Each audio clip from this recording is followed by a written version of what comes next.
சிங்கப்பெண் channel நேயர்கள் அனைவருக்கும் வணக்கம். இன்றைக்கி நம்ம சேனலில் ஒரு பீட் ஜுவல்லரி எப்படி பண்ணுறதுன்னு தான் பார்க்க போகிறோம். ஒரு நெக்லஸ்ஸு அதுக்கு மேட்சாக ஒரு இயர்ரிங்ஸ் எப்படி பண்ணுறதுன்னு தான் பார்க்க போகிறோம். இது வந்து பார்த்திங்கன்னா நான் நவராபீட்ஸில் வாங்கின இந்த பீட்ஸு. நவராபீட்ஸ் வீடியோவை பார்த்து ஜுவல்லரி மேக்கிங் வீடியோ போடுங்கன்னு ஒருத்தர் கேட்டிருந்தாங்க, ஒரு சப்ஸ்கிரைபர். அவங்களுக்காக தான் இந்த வீடியோ போட்டிருக்கேன். வீடியோக்குள்ளே போகிறதுக்கு முன்னாடி ஃபஸ்ட் டைம் நீங்கள் நம்ம சேனலை பார்க்குறதுனா மறக்காமல் சப்ஸ்கிரைப் பண்ணிவிட்டு நோட்டிஃபிகேஷன் பெல் பட்டன் கிளிக் பண்ணிக்கோங்க. இப்போ வாங்க வீடியோக்குள்ளே போகலாம். இந்த பீட் ஜுவல்லரி செய்கிறதுக்கு தேவையான பொருட்கள் ஒன் பை ஒன்னாக பார்க்கலாம் பாருங்கள். இதுதான் வந்து கியர் ஒயர் சொல்கிறேன் நான் இப்போ எடுக்கிறது. இது வந்து எல்லா கலர்லேயும் கிடைக்கிது. நான் வந்து இப்போ சில்வர் பீட்ஸ் வச்சு பண்ணுறதுனால நான் சில்வர் கலர் வாங்கியிருக்கேன். ஸோ இது தேவையான அளவுக்கு நம்ம நெக்லஸ்க்கு தகுந்த மாதிரி லென்த்துக்கு தேவையான அளவுக்கு நம்ம கட் பண்ணி எடுத்துக்கலாம். அது நம்ம கழுத்து வச்சு மெஷர் பண்ணி கூட கட் பண்ணி எடுத்து வச்சுக்கலாம். அடுத்தது பார்த்திங்கன்னா நம்ம மணி சரம், இந்த அக்ரலிக் பீட்ஸு. இது வந்து ஒரு சரத்துக்கு 2 நெக்லஸ் பண்ணலாம். 2 நெக்லஸ்ஸு அப்புறம் ஒரு செட்டு தோடு பண்ணலாம். அது ஒரு சரம் எடுத்து வச்சுருக்கேன். அடுத்தது பார்த்திங்கன்னா இது connected balls, silver balls. So இது வந்து கனெக்டராக உள்ள யூஸ் பண்ணிக்கலாம். இதுவும் ஒரு பீட்ஸ் தான். இந்த மாதிரி எடுத்து வச்சுட்டு இது கொஞ்சம் எடுத்துக்கலாம். நம்ம சில்வர் வேணுனாலும் சில்வர் பண்ணிக்கலாம், கோல்டு வேணும்னாலும் கோல்டு பண்ணிக்கலாம். அடுத்தது பார்த்திங்கன்னா ஆக்சிடைஸ்டு சில்வர் பீட்ஸ், இது ஒரு 4. அடுத்தது ஹூக்ஸு, பேக் ஹூக்ஸ் வந்து ஒரு 2 எடுத்து வச்சுக்கலாம். இது பேக் செயின் மாதிரி இருக்கும். இதுவும் சில்வர் கலர், நம்ம என்ன கலர் செஞ்சுக்கிறோமோ அது. அடுத்தது ஜம்ப் ரிங்ஸு. இது எல்லாமே நகைக்கடை ஜுவல்லரி மேக்கிங் ஷாப்பில் இது எல்லாமே கிடைக்கும். ஜம்ப் ரிங்ஸு, இந்த பீட்ஸு, இந்த ஆக்சிடைஸ்டு பீட்ஸு, கனெக்டர் எல்லாமே. அடுத்தது பார்த்திங்கன்னா இது வந்து கியர் லாக்கு. இதுதான் வந்து நம்மளுக்கு ரொம்ப இம்பார்ட்டண்ட்டு. ரொம்ப சின்ன சைஸில் இருக்கும், காமிக்கிறேன் பாருங்கள். அடுத்தது பார்த்திங்கன்னா பெண்டன்ட்டு. இப்போ வந்து நான் வந்து இந்த ஒரு தோடில் வந்து ஒரு டாப் மிஸ் ஆனதுனால இதையே நான் பெண்டண்ட்டாக மாற்றிக்க போகிறேன். ஸோ நான் இந்த சின்ன பெண்டன்ட், இந்த தோடோட ஒரு பகுதியை கட் பண்ணிவிட்டு பெண்டன்ட் ஆக்க போகிறேன். அடுத்தது cutter and player. Wire cut பண்ணுறதுக்கு இந்த கட்டர் தேவை. அடுத்தது இந்த ஸ்க்ரூ டிரைவர் மாதிரி இந்த பிளேயர் தேவை. ஸோ இதுதான் வந்து நம்ம டைட் பண்ணணும், ஜுவல்லரி எல்லாம் திருப்பி டைட் பண்ணணும். இது எல்லாமே ஜுவல்லரி மேக்கிங் ஷாப்பில் கிடைக்குது. இப்போ நம்ம ஜுவல்லரி பண்ணுறது ஸ்டார்ட் பண்ணிடலாம் வாங்க. இப்போ பார்த்திங்கன்னா ஃபஸ்ட்டு நம்ம தேவையான அளவுக்கு இந்த கியர் ஒயர் எடுத்துக்கிறோம். கியர் ஒயர் பார்த்திங்கன்னா தேவையான லென்த் எடுத்துக்கிட்டு இந்த மாதிரி ஜம்ப் ரிங்ஸை நம்ம ஓப்பன் பண்ணியும் அதுக்குள்ளே அந்த ஒயரை விடலாம், இல்லாட்டி க்ளோஸ் பண்ணியும் விடலாம். இது வந்து ஜம்ப் ரிங்ஸை ஓப்பன் பண்ணி க்ளோஸ் பண்ணுறது எப்படின்னு காமிக்கிறேன் பாருங்கள். ஜஸ்ட் அந்த பிளேயரில் இப்படி வந்து டைட் பண்ணி இப்படி பண்ணாலே நம்மளுக்கு க்ளோஸ் ஆகிடும் ஜம்ப் ரிங்ஸு. ஜம்ப் ரிங்ஸை கீர் ஒயருக்குள்ளே போட்டுட்டு அதுக்கப்புறம் கியர் லாக்கை ஃபஸ்ட்டு உள்ளே போட்டுடலாம். அந்த ஒயருக்குள்ளே அந்த கியர் லாக்கை இந்த ஜம்ப் ரிங் வச்சு லாக் பண்ணுறோம். இதுதான் வந்து கியர் லாக் சிஸ்டம்மு. இந்த ஜம்ப் ரிங்கை வந்து லாக் பண்ணிட்டா வந்து நம்ம ஜுவல்லரி வந்து நம்மளுக்கு அதை விட்டு வெளியில் போகாது. நீங்கள் ஃபஸ்ட்டு பண்ணுறதா இருந்தால் இதை வந்து நீங்கள் வந்து ஒரு நாட் மாதிரி போட்டுட்டு கடைசியாக கூட இந்த கியர் லாக் பண்ணலாம். ஃபஸ்ட்டே நம்ம கியர் லாக் பண்ணி இந்த ஜம்ப் ரிங்ஸ் எல்லாம் கனெக்ட் பண்ணி வச்சிட்டோம்னா அப்புறம் நம்மளுக்கு ஃபுல்லாக நம்மளுக்கு இப்போ பிரச்சனையே இருக்காது. கடைசி வரைக்கும் நம்ம ஜுவல்லரி பண்ணும் போது தொந்தரவு இல்லாமல் பண்ணலாம். இந்த மாதிரி நல்லா வச்சு உள்ளே தள்ளி விட்டுக்கலாம். இதை இந்த கியர் லாக்கு எவ்வளோ சின்னதாக இருக்குது பாருங்கள். இது கையில் எவ்வளோக்குள்ளே தள்ள முடியுமோ அவ்வளோக்குள்ளே தள்ளிட்டு இப்போ அந்த பிளேயர் வச்சு நம்ம நல்லா டைட் பண்ணணும். இதுதான் கியர் லாக்கிங் சிஸ்டம்மு. இந்த கியர் லாக் கரெக்டாக இருந்தால் தான் நம்ம பண்ணுற ஜுவல்லரி பர்ஃபெக்டாக இருக்கும். நல்லா போட்டு அழுத்தி அப்போ தான் வந்து அழுத்தினோம்னா தான் நம்மளுக்கு வந்து அந்த பீட்ஸு அந்த இது ஜம்ப் ரிங்ஸ் எல்லாமே வெளியில் வராமல் இருக்கும். இந்த ஜம்ப் ரிங்ஸையும் அடுத்தது நம்ம டைட் பண்ணிக்கலாம். ஸோ இதை நல்லா லாக் பண்ணியாச்சு. நல்லா லாக் பண்ணி இப்போ நம்ம லென்த்தில் நீளமாக பார்த்துட்டு நம்ம கட் பண்ணி வச்ச லென்த்துலேருந்து நம்ம அந்த கார்னர் நான் காமிக்கிறேன் பார்த்திங்களா, இந்த கார்னர்லேருந்து இந்த மணியெல்லாம் கோக்க ஆரம்பிச்சிடலாம்.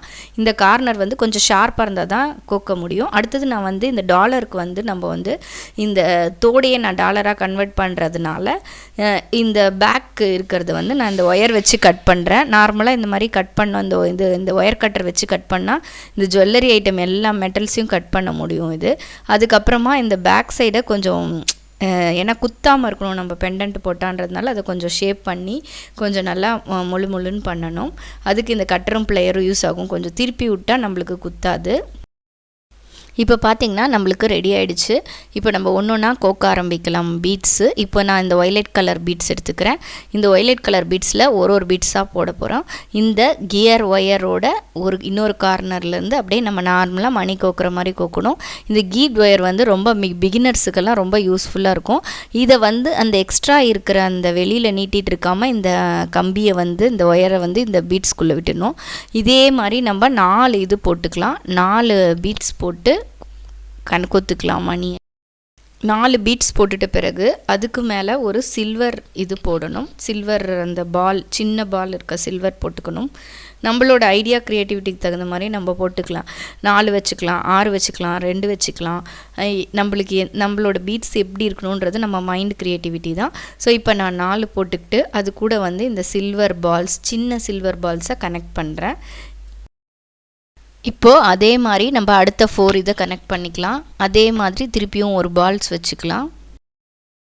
அடுத்தது பார்த்திங்கன்னா இந்த ஆக்சிடைஸ்டு சில்வர் பீட்ஸு, இது பெரிய பீட்ஸு. இதையும் இந்த கீர் ஒயர் வச்சே கோத்துக்கலாம். இது நடுவில் இருக்கிறதுனால நம்ம பெண்டன்ட்டுக்கு அந்த இது நெக்லஸுக்கும் இந்த பெண்டன்ட்டுக்கும் ஒரு தனியாக ரிச்சான லுக்கு தரும் நம்மளுக்கு இந்த இது தான். அதனால் வந்து இதை கரெக்டாக நம்ம நடுவில் வச்சு கோத்துக்கலாம். நம்ம மொத்தமாக இதில் 4 யூஸ் பண்ணியிருக்கோம்.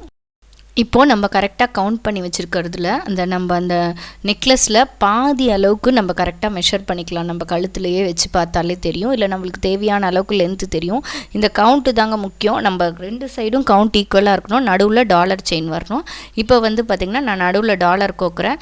அப்படியே கோக்க முடியாது, அந்த டாலரை அப்படியே கோத்தா வந்து சைடாக வரும். அதனால் வந்து ஜம்ப் ரிங்ஸ் வச்சு நான் கோத்து காமிக்கிறேன். ஸோ இந்த மாதிரி ஜம்ப் ரிங்ஸோட வாயை ஓப்பன் பண்ணிவிட்டு அதுக்கப்புறமா அது வந்து அந்த இது வழியாக க்ளோஸ் பண்ணிக்கலாம். க்ளோஸ் பண்ணி நம்ம ஏற்கனவே சொன்ன மாதிரி இந்த சைடில் எவ்வளோ இது பீட்ஸ் இருக்கோ அந்த பீட்ஸ் அதே மாதிரி இருக்க பீட்ஸு இந்த அடுத்த சைடும் வரணும். இந்த பெண்டன்ட்டுக்கு அடுத்த சைடும் வரணும். இந்த மாதிரி பண்ணிக்கோங்க. நம்மளுக்கு வந்து 1-2 மிஸ் ஆனாச்சு, 1-2 அதிகமாச்சுனாலோ இல்லை குறைஞ்சாலோ ரைட் சைடில் இருக்கிற கீர் ஒயரை கட் பண்ணிவிட்டு எடுத்துகிட்டு திருப்பியும் பண்ணிக்கலாம். நம்ம இப்போ கவுண்ட்டு தான் அந்த 4க்கு 1ன்ற மாதிரி சில்வர் செயின், அப்புறம் ஆக்சிடைஸ்டு சில்வர் பால்ஸு, இது எல்லாமே அதே மாதிரி 2 சைடும் நம்ம கோத்துக்கிட்டோம். இப்போ வந்து மெஷர்மெண்ட் பார்க்கணும். நம்மளுக்கு இன்னும் எவ்வளோ வேணும்ன்ட்டு அந்த அளவுக்கு ஃபுல்லாக கோத்துக்கலாம். ஸோ இப்போ நான் டோட்டலாக ஃபுல்லாக 2 சைடு ஈக்குவலாக வர மாதிரி கோத்துட்டேன். கவுண்ட்டும் பார்த்துட்டேன், மெஷர்மெண்ட் லென்த்தும் பார்த்துட்டேன், கரெக்டாக இருக்குது. இப்போ வந்து இந்த டைமில் நம்ம திருப்பியும் கியர் லாக் போட்டு க்ளோஸ் பண்ணிடலாம் இந்த சைடை. உங்களுக்கு இந்த கியர் லாக் எப்படி பண்ணுறதுன்னு எனக்கு தெரியல, எனக்கு இந்த வீடியோவில் கொஞ்சம் கிளியராக இல்லை அப்படின்னு கேட்டிங்கன்னா கமெண்ட் பாக்ஸில் மறக்காமல் கமெண்ட் பண்ணுங்கள். அதுக்குன்னு தனியாகவே ஒரு ஷார்ட்ஸ் எடுத்து உங்களுக்கு நான் போடுறேன். கியர் லாக் தான் ரொம்ப முக்கியம். ஸோ ஃபைனலாக நம்ம ஜம்ப்ரிங் வச்சு கியர் லாக் வச்சு இந்த எக்ஸ்ட்ரா கீர் ஒயரை கட் பண்ணியாச்சு. அடுத்தது மீதி இருக்கிறத இந்த மாதிரி மணிக்குள்ளே கோத்தாச்சு. நம்மளுக்கு சூப்பரான நெக்லஸ் ரெடி ஆகிடுச்சு. இது மாதிரி சாதாரண கொக்கி போட்டு நம்ம இந்த நெக்லஸ் போட்டுக்கலாம். அப்படி இல்லாட்டி பேக் செயின், அப்படி இல்லாட்டி இந்த மாதிரி இருக்கிற அந்த ஜம்ப் ரிங்ஸை ஓப்பன் பண்ணி அந்த ஜம்ப் ரிங்ஸ்குள்ளே இந்த ஹூக்ஸ் இருக்குது. இது எல்லாமே வந்து அந்த பீட்ஸ் ஜுவல்லரி மேக்கிங் ஷாப்லேயே கிடைக்குது. இதையும் நம்ம கோத்துக்கலாம். இதோட நம்ம சாரீக்கோ இல்லை ட்ரெஸ்ஸுக்கு சல்வாருக்கோ மேட்சோ இல்லை ஒரு சரமோ இல்லை 2 சரமோ இந்த மாதிரி பண்ணலாம். இது வந்து ஒரு சிம்பிளான பேசிக் பீட் செயின். அடுத்தது நம்ம இயரிங்ஸ் பண்ணிடலாம். இந்த இயரிங்ஸ்க்கு இந்த மாதிரி சில்வர் ஆணி மாதிரி இருக்கும். இந்த இதில் தான் நம்ம இயரிங்ஸ் பண்ண போகிறோம். ஸோ எக்ஸ்ட்ரா பீட்ஸ் இருந்துச்சு, அதை வச்சு நான் இயரிங்ஸ் சொல்லி காமிக்கிறேன் உங்களுக்கு. ஸோ ஒரு வயலட் பீட்ஸு, அதுக்கப்புறமா நம்ம இது பண்ணோம் இல்லைங்களா நெக்லஸ்ஸு, அதே மாதிரி சில்வர் எடுத்து கோத்துக்கலாம். ஸோ இந்த ஆணி மாதிரி இருக்கிறதுல ஸோ இதில் கோத்துக்கிட்டு அதுக்கப்புறம் திருப்பியும் இன்னொரு வயலட் பீட்ஸ் கோத்துக்கலாம். அதுக்கப்புறமா அவ்வளோதான். இது வந்து நம்ம அந்த தோடு இந்த ஹேங்கிங் டைப்ஸ் ஆஃப் இயரிங்ஸ் போடுற ஹேங்கிங் டைப் இயரிங் ஹூக் இந்த ஹூக்கை வந்து இந்த மாதிரி இதுக்குள்ளே நுழைச்சிக்கிட்டு இதை ஜஸ்ட்டு நான் இந்த மெத்தட் காமிக்கிறேன் பாருங்கள். இது ரொம்ப ரொம்ப ஈஸி. இந்த மாதிரி தெரிஞ்சால் நீங்களே வீட்டில் இனிமேல் ஈஸியாக இயரிங்ஸ் செய்யலாம். பீட்ஸ் இயரிங்ஸ் நம்மளுக்கு வேஸ்ட்டாக போகிற மணியை தூக்கி போடாமல். ஸோ இந்த மாதிரி நல்லா திருப்பி விட்டுக்கோங்க. திருப்பி விட்டுக்கிட்டு இந்த இடத்துல நான் கை வச்சுருக்கேன் பாருங்கள். இந்த இடத்துல எக்ஸ்ட்ரா அந்த இதை வந்து கட்டர் வச்சு கட் பண்ணிவிட்டு அதுக்கப்புறமா இந்த பிளேயர் வச்சு நல்லா டைட் பண்ணி விடலாம். வளைச்சி டைட் பண்ணி விட்டுட்டு அதுக்கப்புறமா ஸ்ட்ரெயிட்டாக நிமித்தி வச்சா நம்மளுக்கு சூப்பரான இயரிங்ஸ் ரெடி ஆகிடுச்சு. இந்த பிளேயர் கூட வேணுன்ற அவசியம் இல்லை. நிறைய பேர் நம்ம வீட்டில் இருக்க இடுக்கியோ இல்லை கையிலே கூட ஜஸ்ட்டு நம்ம இந்த மாதிரி டேர்ன் பண்ணி விடலாம். ஸோ அவ்வளோதான் பாருங்கள், நான் சூப்பராக டேர்ன் பண்ணியாச்சு. நம்மளுக்கு டேர்ன் நல்லா உள்ளே விட்டுடணும், அப்போ தான் வந்து வெளியில் தெரியாது. இப்போ உள்ளே விட்டுட்டு இதை வந்து ஸ்ட்ரெயிட் பண்ணி விடணும். இந்த வளைஞ்சிருக்க அந்த கம்பியை வந்து இந்த ஆணி மாதிரி நெயில்ஸ் மாதிரி இருக்குது இல்லைங்களா, இது எல்லாமே இந்த ஜுவல்லரி மேக்கிங் ஷாப்லேயே கிடைக்குது. ஸோ நம்மளுக்கு சூப்பரான அந்த இயர்ரிங்ஸும் ரெடி ஆகிடுச்சு. ஜுவல்லரி மேக்கிங் எல்லாம் பார்த்திங்கன்னா அவங்கவுங்களோட க்ரியேட்டிவிட்டிக்கு தகுந்த மாதிரி நம்ம ரெட்டை சரம் பண்ணிக்கலாம், கலர்ஸ் மிக்ஸ் பண்ணிக்கலாம். அந்த மாதிரி நிறையா நம்ம க்ரியேட்டிவிட்டிக்கு தகுந்த மாதிரி பண்ணிக்கலாம். இது வந்து பேசிக் தான். இந்த வீடியோ உங்களுக்கு எல்லாருக்கும் கட்டாயம் பிடிக்கும்னு நினைக்கிறேன். வீடியோ பிடிச்சா லைக் பண்ணுங்கள், கமெண்ட் பண்ணுங்கள், மறக்காமல் சப்ஸ்கிரைப் பண்ணுங்கள். மேலும் பல வீடியோக்கள் இதே மாதிரி வேணும்னா கமெண்ட் பாக்ஸில் கட்டாயம் கமெண்ட் பண்ணுங்கள். நான் இந்த மாதிரி நிறைய ஜுவல்லரி மேக்கிங் போடுறேன். மீண்டும் நெக்ஸ்ட் வீடியோவில் பார்க்கலாம். அண்டில் தென் பை ஃப்ரம் சிங்கப்பென். பை.